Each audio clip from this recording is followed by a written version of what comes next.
Now I know that I said that I would not have another overview kind of video until the end of the game, but I felt like it would actually fit quite well at this moment. So we'll have a short look at, or a fast look at the ledger. We'll start with the development. So I'm, I guess, somewhat surprised the Zoroastrians are doing so well, because they actually had some problems in the beginning, but so far they're doing very well. We have the Totemists up here as well. Fraticelli, awfully nice. After they have just defeated the Norse, they have obviously taken over quite a lot of lands. Now Nahuatl on number 4, they've been leading for a long time, but we saw them struggle in basically all of the wars that were not against the Mayans. So yeah, they rightfully are no longer number 1. The Lollards are a number 5, which is somewhat surprising because they are not usually making a name for themselves in wars all too much. But yeah, there they are. Also, the Inti have been very quiet. The Shinto surprisingly have less than 1,000 development, but I guess a lot of their colonization effort went into California, so that is that. I guess the rest, I'm just going to scroll down so you can stop and check that out for yourselves. But yeah, obviously these nations are less relevant because they obviously don't have all that much development. As for income, and that should pretty much be the same. Actually, the Totemists make the most money, and the Fetishists. So the two countries that were the most isolationist are actually raking in quite a lot of ducats. In case of the Totemists, it's actually production that's giving them so much, whereas for the Fetishists, it's trade. So there you go. Now, Nahuatl also have a lot of money, and then the Reformed are the next, because they apparently do control a lot of the channel, and they're also making tons of money from their tariffs. That's pretty impressive. Alright, well, that's fine. That's basically all I wanted to show you here, and the rest that I want to show you is the army size. So the biggest army is currently owned by the Fetishists, then the Totemists, and then the Nahuatl. So that is pretty impressive. Zoroastrians are on number 4, then the Inti. So we definitely have the sort of pagan religions doing quite well in terms of numbers. Look at the huge force limit we have for the Totemists. Wow, full quantity. Yes, that's pretty impressive. Other than that, who's the first? The Fraticelli are the strongest military power in Europe. That's not really a big surprise. But then we have the Shinto. Actually are weaker than that. Well, they're currently fighting a war against the Bogomilist and Copts. So yeah, they're probably weakened by that. I'm interested, well, I find it interesting to see the Waldensians at the page 1 here. That's kind of nice. Other than that, yeah, we have the rest of their troops. Who has the least troops? Nova Hollandia has 1,000 men. Yes, good for them.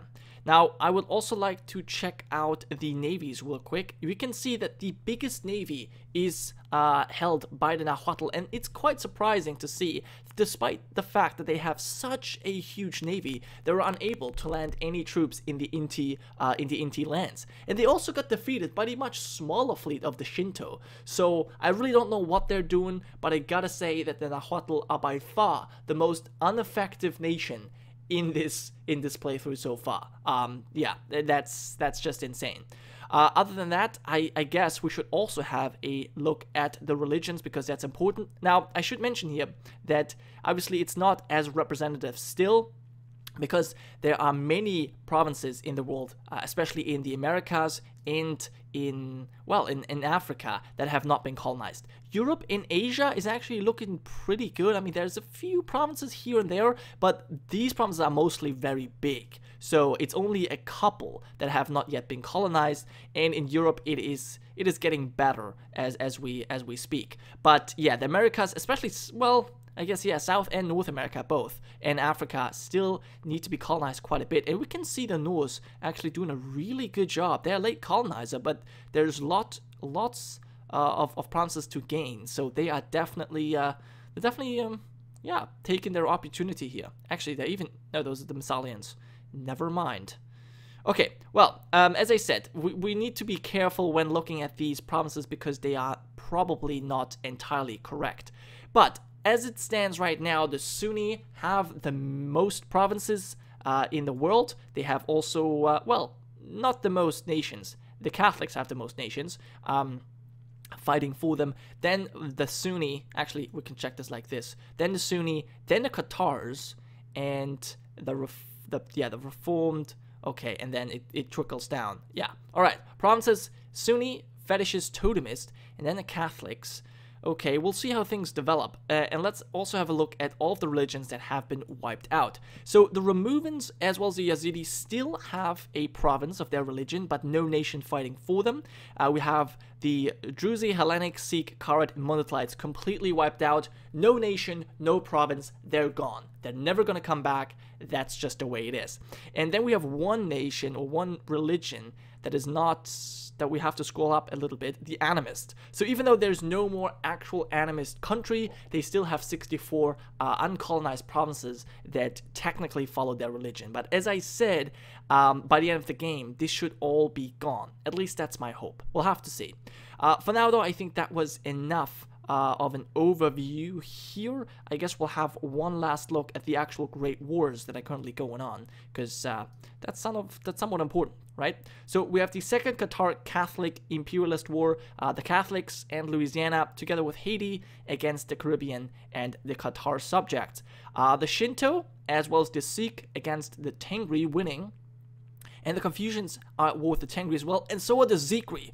Okay, so yeah, we had one episode where the Tengri were just doing really well. They defeated the Confucians, then they defeated the Zikri, and now they are, well, they are just being attacked on all fronts. Wow, it's basically just the Zoroastrians that are not yet, they have not yet decided to attack them. But look at this, look how many enemies they have. So I guess the Confucians will take back their cause, the Zikri will take back their cause, and the Sikh and the Shinto will probably just eat them up. So yeah, that seems to be the end of the Tengri. We have the fetishists still at war with the Lollards and Fraticelli, losing that due to the war goal, and yeah, that's just gonna be it.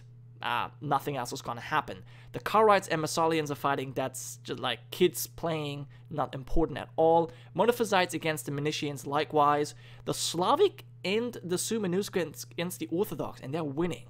Okay, that's interesting. Oh, and there's another war. The Tengri fighting in 4 wars. Wow. They're also fighting, oh my god, I didn't even notice that. Wow, that is rough. That is rough indeed.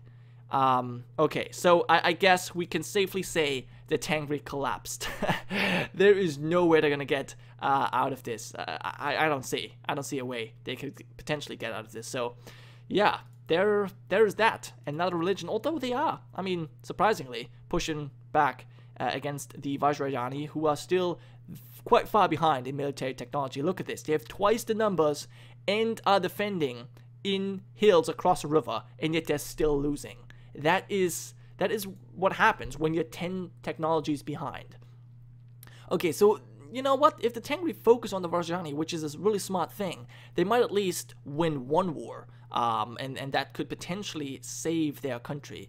But I think overall, they are pretty much done. Oh my god. Holy shit. I'm basically just waiting for the Zoroastrians to do this. This is truly insane. This is truly insane. Yeah. Now, one of the wars that ended in the last episode was the Zunist against the Theravada. And, yeah, thanks for one of you guys in the comment section for pointing that out. The Zunists actually managed to lock off the Theravada, so I believe they are now landlocked. They own no other provinces.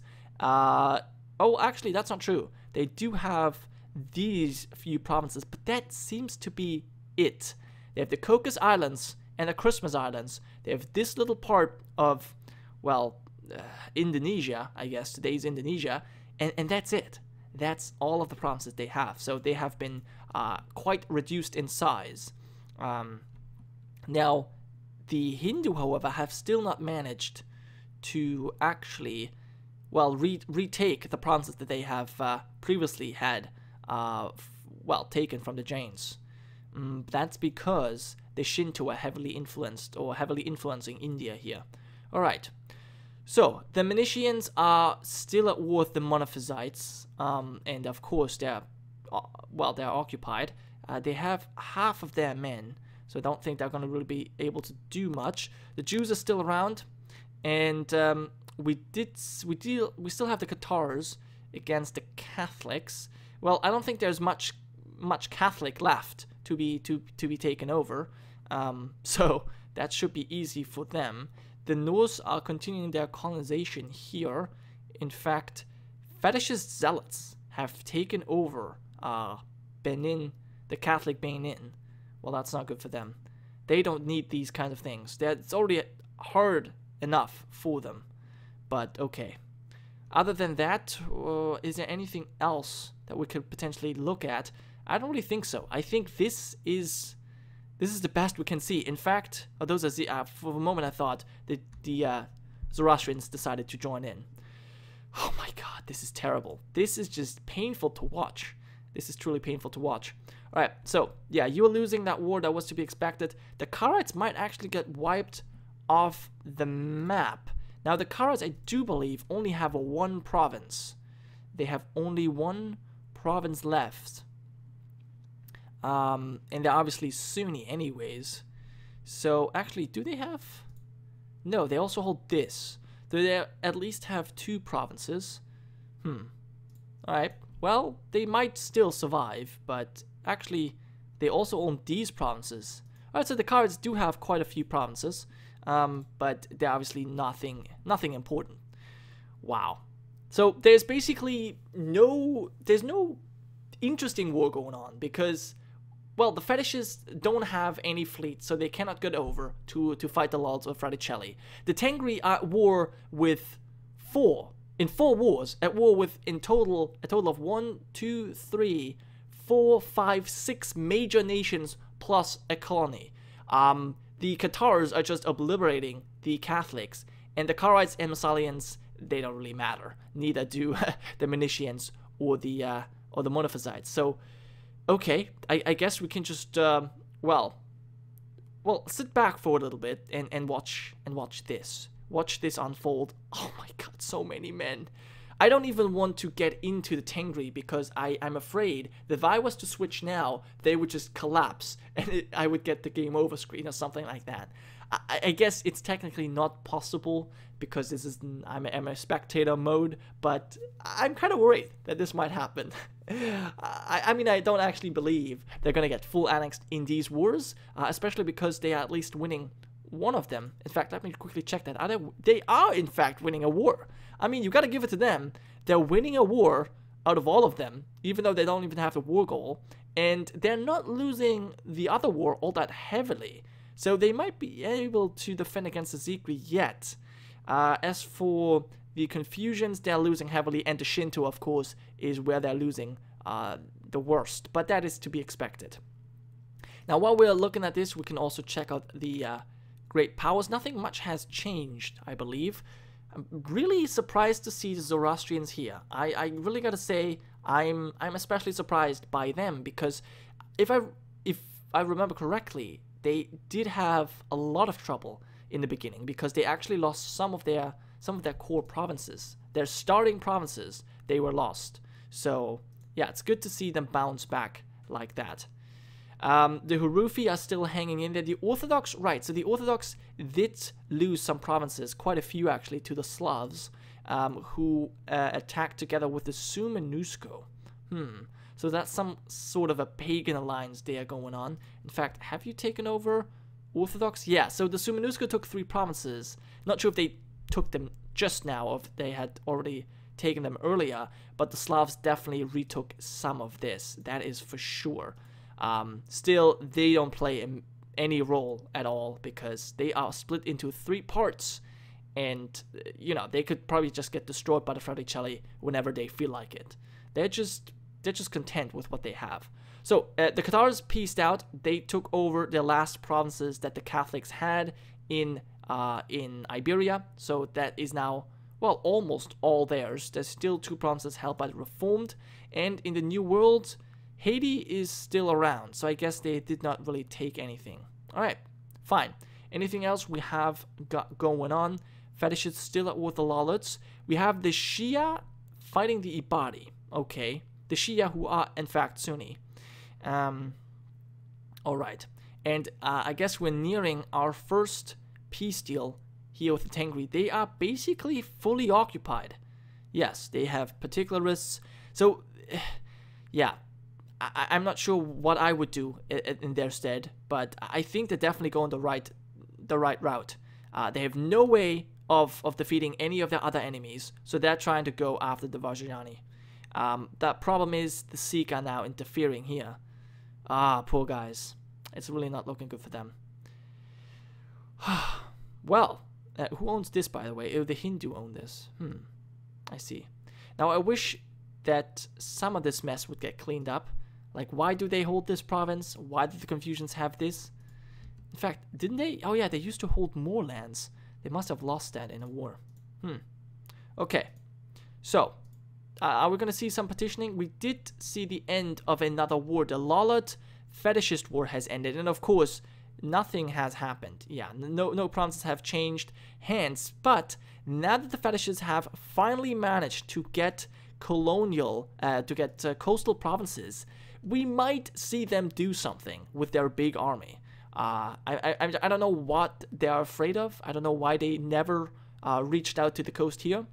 There must be something. There must be some reason. But I guess I will never know.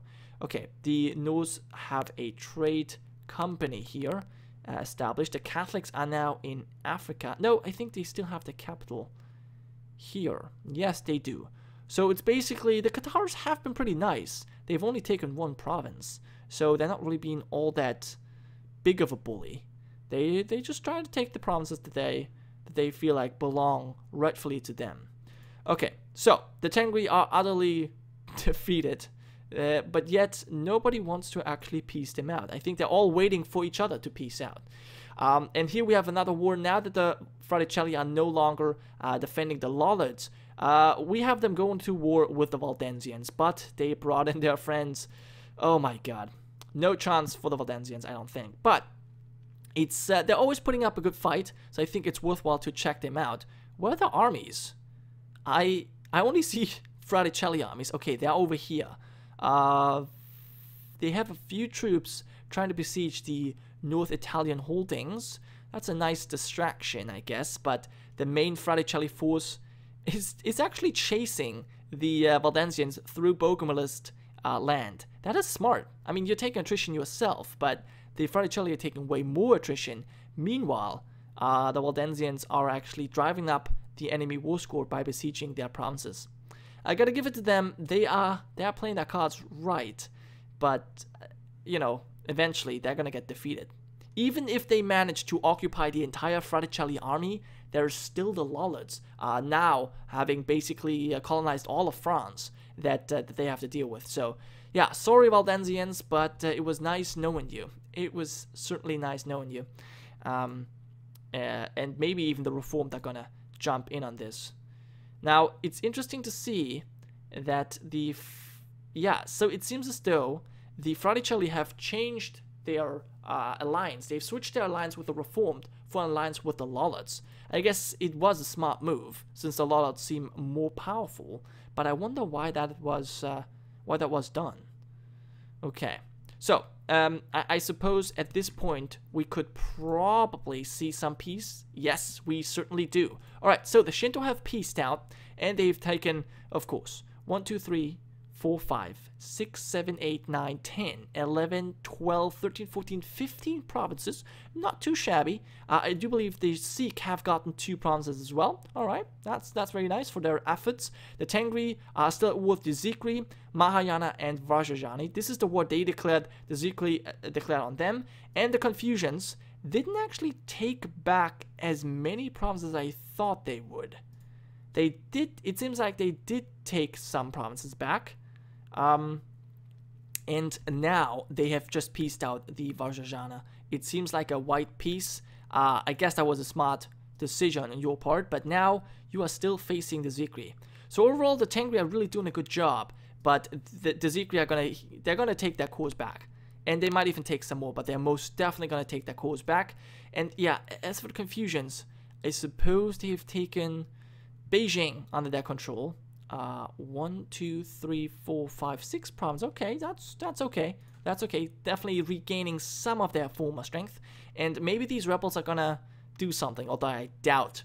I doubt that the Shinto let rebels, accept their, or let rebels push through with their demands. What is it called again? Not accept demands. I can't think of the word right now. That's kind of a shame. Well, anyway, it looks as though the Tengri, they have 40,000 men left. 50,000. Okay, they don't really have quite an army to deal with Zikri, but they might pull this off. They might pull this off yet. We'll have to see. Okay, so there is the second Inti Nahuatl war. This time it was actually declared by Nahuatl, and I have the feeling, since we already have, we can already see the ticking war score in favor of the Nahuatl, that once again the Lollard Columbia is just preventing any wars, any conflict from actually ensuing, because no one gets military axes and their fleets are probably in a deadlock. So nothing is gonna happen. We did see that even though the Nahuatl had way more light ships, in terms of heavy ships, the Inti and Nahuatl had the same amount of forces. So I'm guessing that, well, actually we have, I'm kind of surprised, because for a moment I thought, you know what, the Nahuatl probably have all of their ships here, whereas the Inti have them here, but we can clearly see Nahuatl ships here. So I really don't know why there is no battles going on. Where is the Inti fleet? I would really like to know that. I guess we'll never find out, quite likely. Alright, so the Totemists are now making a huge land grab over to California. That's probably a smart move. They've at least secured Cayuga here for themselves. At least it seems like it. Waldensians are occupied, but they are, yeah, negative 30. Okay, they're fighting back as good as they can, but their capital is under siege, and some other key provinces have already fallen. So we'll see them get eaten up soon as well. In any case, though, I'm gonna have to end this episode here. Thank you so much for watching, and I'll see you guys next time. I just want to mention here, I will probably go forward until 1750, and we'll continue the next episode from there.